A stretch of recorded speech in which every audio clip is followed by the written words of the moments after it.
लोक सत्ता पार्टी का सपोर्ट दीजिए और अपने आप ये प्लान इंप्लीमेंटेशन होना शुरू हो जाएगा। ये एक अपील है, वो बड़ी, लेट अस डू इट। मित्रों, इंटीग्रेटेड प्लान ऑलरेडी है मुंबई के लिए। अब हमको हर वार्ड में 227 कॉर्पोरेट वार्ड के भी प्लान बनाने हैं, लोकल प्लान्स, क्योंकि लोकल प्लान बनते बनते बनते इंटीग्रेटेड प्लान ऊपर बनेगा और उसमें फिर ऊपर से देखा जाएगा कैसे करेक्शन है। तो जहां जहां लोक सत्ता पार्टी के कैंडिडेट खड़े हो रहे हैं वहां लोकल एजेंडा तैयार होना पड़ेगा। हम मुंबई करों को वादा कर रहे हैं कि हम तीन तरह से आपके पास आ रहे हैं। एक, लोक सत्ता पार्टी डिफरेंट पार्टी है। क्यों? हम ना वोट खरीदते हैं, ना हम पैसा लेते हैं टिकट देने के लिए। दो, लोक सत्ता पार्टी इंटरनली कंप्लीटली डेमोक्रेटिक है। अगर आप में लीडरशिप क्वालिटी है, आपको कोई नहीं रोक सकता लोक सत्ता पार्टी का प्रेसिडेंट बनने में। लीडरशिप क्वालिटी होनी चाहिए, मेंबरों का सपोर्ट होना चाहिए। डॉक्टर केदार दीवान मुंबई के किसी वार्ड अध्यक्ष को नियुक्त नहीं करते। अगर वार्ड के मेंबर चाहते हैं कोई लीडर, वही बनेगा लीडर। डॉक्टर केदार दीवान को भी अपनी पोजीशन बनाने के लिए सारे मुंबई के मेंबरों का सपोर्ट चाहिए, नहीं तो वो नहीं रह सकते अपनी कुर्सी पर। लोक सत्ता पार्टी डिफरेंट है। दूसरा, मुंबई के लिए एक इंटीग्रेटेड प्लान, विजन, लीडरशिप और क्या क्या करना है, कितने पैसे की आवश्यकता है, वो भी उसकी तैयारी हो चुकी है। अब तीसरा है, जिस जिस क्षेत्र में लोक सत्ता पार्टी के कैंडिडेट सामने आ रहे हैं, हमको उन वार्ड्स का एक लोकल एजेंडा तैयार करना है, जिससे कि वहां के लोकल लोगों को हम गारंटी दे सकें कि कम से कम हम अगर जीत गए तो अगले 5 साल में 3 या 4 ऐसी गारंटी देते हैं कि जो हम जरूर कर देंगे। बहुत बहुत धन्यवाद। मित्रों, बहुत अच्छा प्रश्न आया है सामने। ये कहा है कि जब तक कि हमारे देश में हम सब गांधी नहीं बनेंगे, ईमानदार नहीं बनेंगे, तब तक इस देश का भविष्य खतरे में है। आई थिंक प्रिंसिपली, रोमांटिकली बराबर लगता है, लेकिन किसी भी समाज में 100 के 100 लोग, 100% लोग गांधी हो सकते हैं क्या? नहीं हो सकते। गांधी हमेशा 1 या 2% लोग होंगे, 5% हो सकते हैं। इसलिए ध्यान में रखने की बात है कि करप्शन के मामले में जैसा पहले बात हुआ था, there are 2 types of corruption, extortionary corruption and collusive corruption. Extortionary corruption का मतलब है जहां पर आपको नॉर्मल सर्विस के लिए केवल हैरेसमेंट बचाने के लिए आपको पैसा देना पड़ता है मजबूरी में आके। 90% पेटी करप्शन, 90% पेटी corruption is of this nature.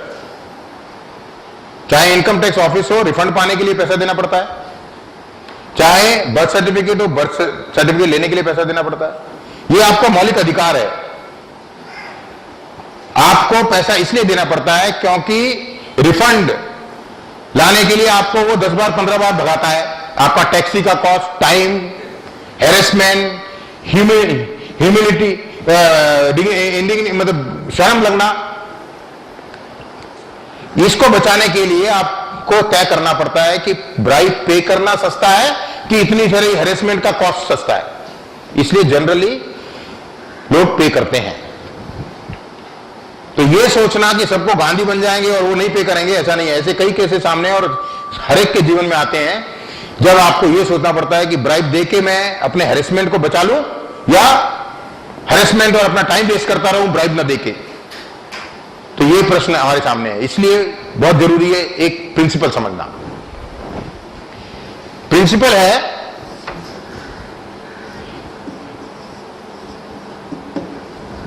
किसी भी समाज में 100% लोगों में से 5 से 10% गांधी होंगे, बहुत अच्छे लोग होते हैं। चाहे कितनी भी परिस्थिति बदल जाए वो नहीं बदलेंगे, ना ब्राइब देंगे, सफर करेंगे लेकिन लड़ते रहेंगे लेकिन देंगे नहीं। और 5 से 10% लोग ऐसे होते हैं जो कितना भी उनको आप सपोर्ट करो वगैरह, वो गुंडे लफंगे क्रिमिनल रहेंगे ही समाज में, वो नहीं बदलेंगे। दाऊद इब्राहिम, अरुण गवली, पप्पू यादव, तेलगी, वो हसन अली नाव, और हमारे पॉलिटिकल लीडरशिप में भी काफी है। 153 parliamentarians are criminals of a high order, जिनके केस में मर्डर रेप के चार्जेस हैं, वो इस कैटेगरी में है। अब बचे बाकी 80-85% पीपल, ये इनोसेंट होते हैं।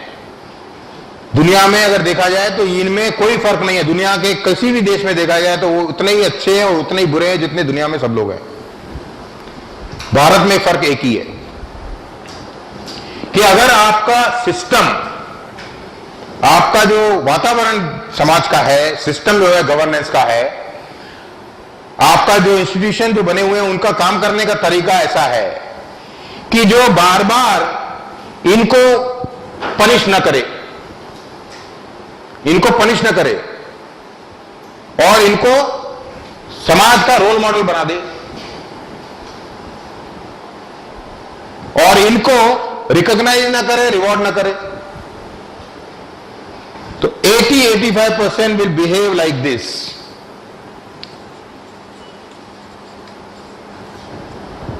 वो इस तरह से बिहेव करेंगे। ये भारत की परिस्थिति है जहां पर honest convenience of living is towards dishonesty, not honesty. आप अगर बेईमान हैं तो आसानी से जी सकते हैं, ईमानदार हैं आपको कठिनाई आएगी जीने में, डे टू डे जीवन में कठिनाई आएगी। ये भारत की परिस्थिति है। इसीलिए ये 80-85% जो इनोसेंट लोग हैं वो इस तरह से बिहेव कर रहे हैं। अभी आप डेवलप कंट्रीज का हाल देख लीजिए, उनके इंस्टीट्यूशनल मैकेनिज्म और सामाजिक व्यवस्था, कल्चर की नहीं बात कर रहा हूं मैं, जो गवर्नेंस डिलीवरी का मैकेनिज्म है, सर्विस डिलीवरी का मैकेनिज्म है, वो इस तरह का है जो इनको रिकॉग्नाइज करता है और इनको पनिश करता है।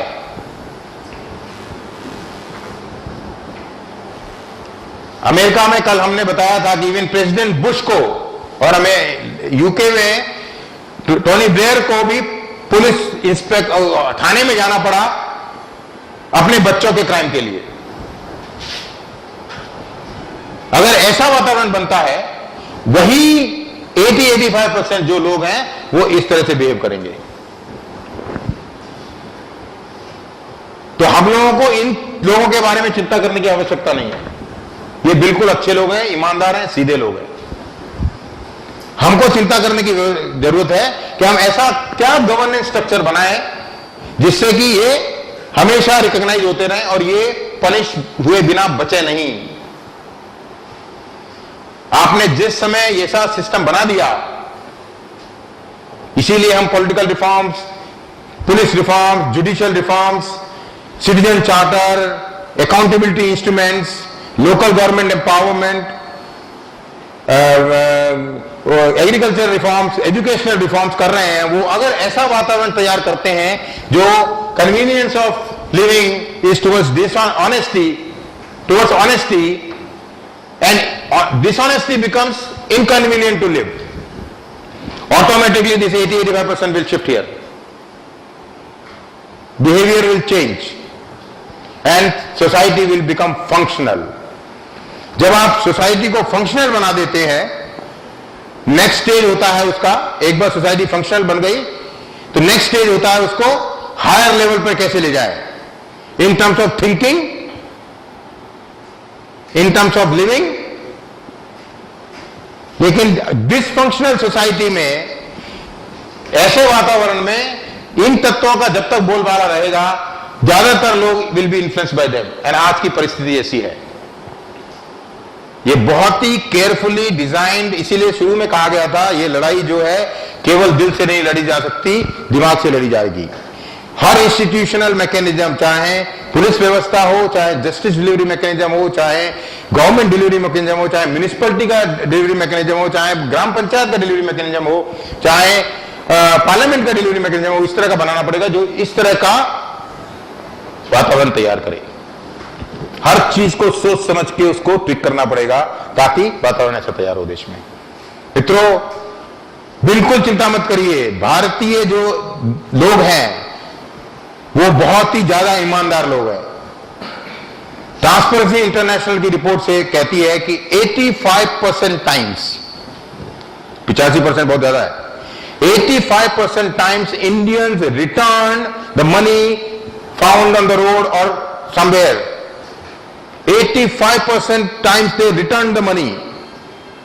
Transparency International says that. फिर भी India is highly corrupt country, not because of the people, but because of this. I hope the fundamental is this. इसीलिए कहा था शुरुआत जब हमने की थी कल गवर्नेंस की, तो कहा था what is the purpose of the government and the state to make it difficult to do evil and make it easy to do good, and that is the fundamental principles about the government and politics.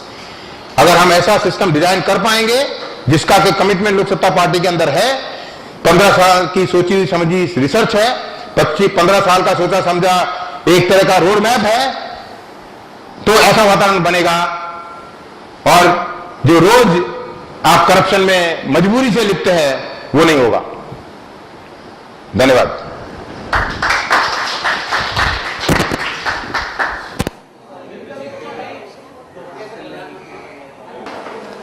मैं doctor Jamilur Rahman आज़ाद, मुंबई लोक सत्ता party का सचिव हूं। Bandra east Bahram नगर लकड़े वाली cross गली में रहता हूं और लोक सत्ता पार्टी से मैं इसलिए जुड़ा हूं क्योंकि लोक सत्ता पार्टी के पास देश के विकास के लिए, मानव के हित के लिए बड़े अच्छे प्लान्स हैं जो मुझे डॉक्टर जलेंद्र अड़सुले, डॉक्टर केदार दीवान और श्री श्रीवास्तव जी मुंबई प्रदेश के अध्यक्ष के जरिए मुझे पता चले। जब मैंने इन लोगों की विचारधाराओं को सुना तो मुझे ऐसा लगा कि अब मुझे इस देश के लिए कुछ करने का अवसर मिलेगा और मैं उस अवसर को खोना नहीं चाहता था, इसलिए मैं लोक सत्ता पार्टी का जो है सदस्य बना। जब मैं सदस्य बना तो मैंने अपने बेटे को भी कहा तुम भी सदस्य बनो, क्योंकि इनकी विचारधारा अच्छी है, इनकी सोच अच्छी है, इनके कार्यक्रम अच्छे हैं, इनके कार्यकर्ता अच्छे हैं, इनमें संत पुरुष हैं जो भारत को बदल सकते हैं, भारत के लोगों के भविष्य को बदल सकते हैं। मैंने इसलिए अपने बेटे को भी जोड़ा और वो भी सदस्य बना। फिर मैंने अपने पूरी फैमिली से कहा कि सब लोग लोक सत्ता पार्टी के साथ जुड़ जाओ। अपने दोस्तों से भी यही कहा, क्योंकि लोक सत्ता पार्टी की जो सोच है वो बहुत ऊंची सोच है। ऐसे सोच के लोग सिर्फ संत पुरुष हो सकते हैं, इसलिए मैंने जो लोक सत्ता पार्टी ज्वाइन किया और अपने फैमिली को ज्वाइन कराता हूं और अपने दोस्तों को, अपने रिश्तेदारों को भी कहता हूं कि तुम लोक सत्ता पार्टी को ज्वाइन करो। एक तो सबसे अच्छी बात यह है कि जब कार्यक्रम अच्छे होते हैं तो कार्य करना भी अच्छा लगता है, और जब सोच अच्छी होती है तो उस सोच के साथ में अगर हम जुड़ करके अपनी थोड़ी सोच और श्रम शक्ति लगाते हैं तो हो सकता है हम बदलेंगे, युग बदलेगा, युग बदलेगा, हम बदलेंगे। इस तरीके से हम आगे बढ़ जाएंगे। सबसे बड़ी बात तो यह है कि इस देश में हम बहुत त्रस्त हैं। हम बहुत त्रस्त हैं इसलिए कि देश के अंदर सबसे बड़ी बात आज के इस भारतीय संस्कृति, भारतीय कल्चर और खास तौर से मुंबई महाराष्ट्र में जो हो रहा है वो सीधे सीधे अन्याय है। ऐसा अन्याय भविष्य में सोचा नहीं था कि जहां बगैर पैसा दिए कोई काम नहीं हो सकता है। चाहे यहाँ का इनकम टैक्स, आयकर विभाग हो, चाहे पुलिस विभाग हो, हर विभाग में बगैर पैसे कोई काम नहीं होता है। दूसरी चीज ये है, यहाँ जातिवाद चरम सीमा पर होता जा रहा है, यहाँ प्रांतवाद चरम सीमा पर है। आज पूरी मुंबई के अंदर हमारे बहराम नगर लकड़े वाली में आप जाकर देख लीजिए, पूरा बहराम नगर जो है यूपी वालों और बिहार वालों से बसा हुआ है। वहां 1% सिर्फ और दूसरे बिरादरी के लोग हैं, बाकी सब मुसलमान हैं, लेकिन बिल्कुल भेड़िए जैसे उस गटर के ऊपर बसी हुई आबादी है जिसमें मैं रहता हूं और अपनी दुकान भी चलाता हूं, दवा का व्यवसाय भी करता हूं, लेकिन बड़ा क्रोध होता है, बड़ा गुस्सा आता है, लेकिन हमारी मजबूरी है, क्योंकि मुझे डर लगता है कि मैं अगर दादर और परेल जैसी जगह पर जाके रहूंगा तो शायद मैं जीवन जी नहीं पाऊंगा, मेरा परिवार सुरक्षित नहीं रहेगा। लोक सत्ता पार्टी ने जब ये प्लान किया कि हम ऐसा कल्चर का निर्माण करेंगे, ऐसी व्यवस्था देंगे कि सब भाई भाई बन करके एक दूसरे के साथियों के साथ रहेंगे, तो मुझे बड़ा अच्छा लगा और मैं लोक सत्ता पार्टी को ज्वाइन किया। और मैं चाहता हूं भारत का हर नागरिक लोक सत्ता पार्टी ज्वाइन करे और इसको इक़्तिदार में लावे, इसको कामयाब करे। अगर ये पार्टी कामयाब हो गई और ये शासन सत्ता में आ गई, विधानसभा और लोकसभा में चली गई, इसके 50% लोग अगर विधानसभा और लोकसभा में बैठ गए, तो मुझे उम्मीद है, अल्लाह की जात से बहुत ज्यादा उम्मीद रखता हूं कि देश का नवनिर्माण होगा और इस देश में जो हमारे पुरखों ने, हमारे पूर्वजों ने, 50,000 हमारे उलमा ने, हमारे उलमाओं ने, हमारे मौलाओं ने जो शहादत दी थी, अपनी कुर्बानी दी थी, उन लोगों की कुर्बानी कामयाब हो जाएगी जब देश के अंदर अच्छे लोग आएंगे, अच्छी राजनीति आएगी, अच्छे नेता आएंगे, अच्छी सोच के लोग अच्छा कानून बना करके जब देश को चलाएंगे, तो देश में हकीकत में अल्लाह चाहेगा तो यही भारत हिंदुस्तान जन्नत बन जाएगा, जन्नत जैसी खुशबू आएगी, जन्नत जैसे जन्नती लोग होंगे।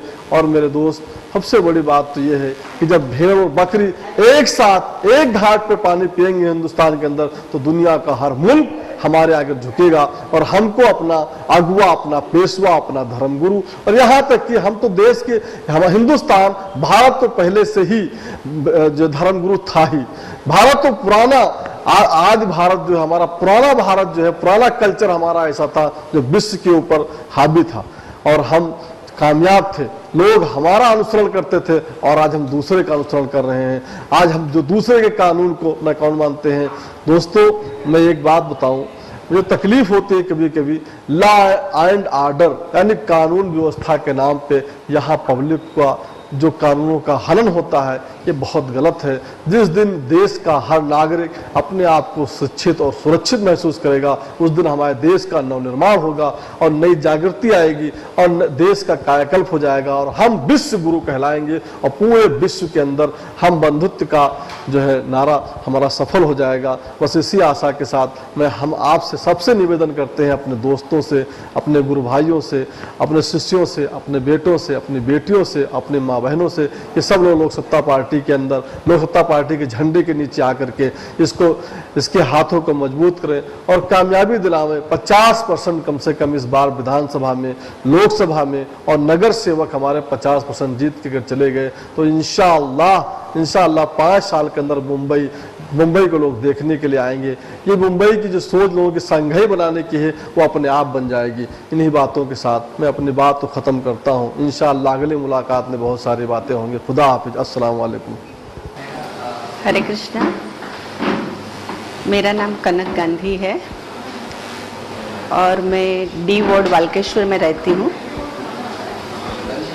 और मैं सोशल वर्क भी करती हूँ, इस्कॉन मंदिर से जुड़ी हुई हूँ।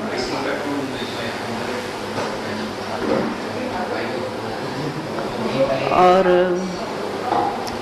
मिड डे मील में भी हमारे बच्चे लोग को लंच प्रोवाइड करने में भी हेल्प करती हूँ और जितनी बने पब्लिक के लिए जो सेवा आती है करने की कोशिश करती हूँ। तो लोक सत्ता के लिए भी अभी इनवाइट किया है हमें और कोशिश कर रही हूँ कि कुछ मैं भी करूँ।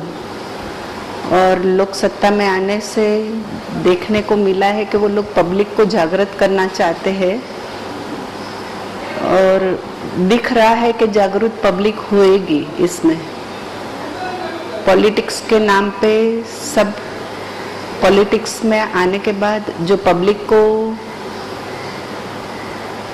देना चाहिए वो दे नहीं पा रहे हैं। पब्लिक राइट्स जो वो लोक सत्ता देगी ऐसा दिख रहा है, इसलिए मैं लोक सत्ता से जुड़ गई हूँ। हरे कृष्ण।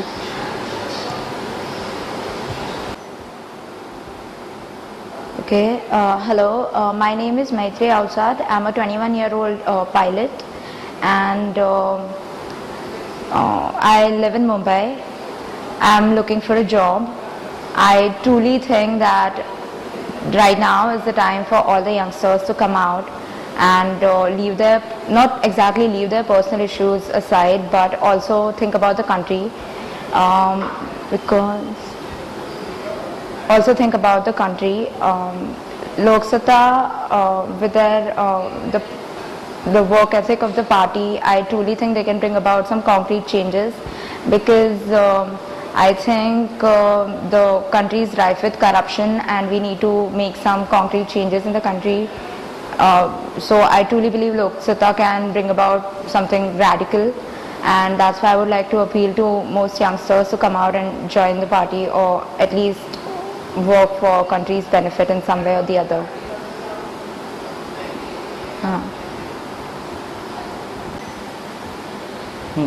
मेरा नाम धवल मेहता है। मैं खुद एक अपनी लॉ फर्म चलाता हूँ।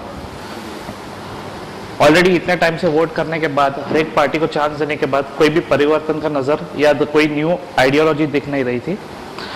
इसीलिए मैंने सोचा इनकी आइडियोलॉजी देखने के बाद कि इनका एक सोचने का तरीका, लोक सत्ता का एक प्रेजेंटेशन का जो मोड है, नई आइडिया जो अपनी प्रस्तुत करना चाहते हैं, that is very different, and इसीलिए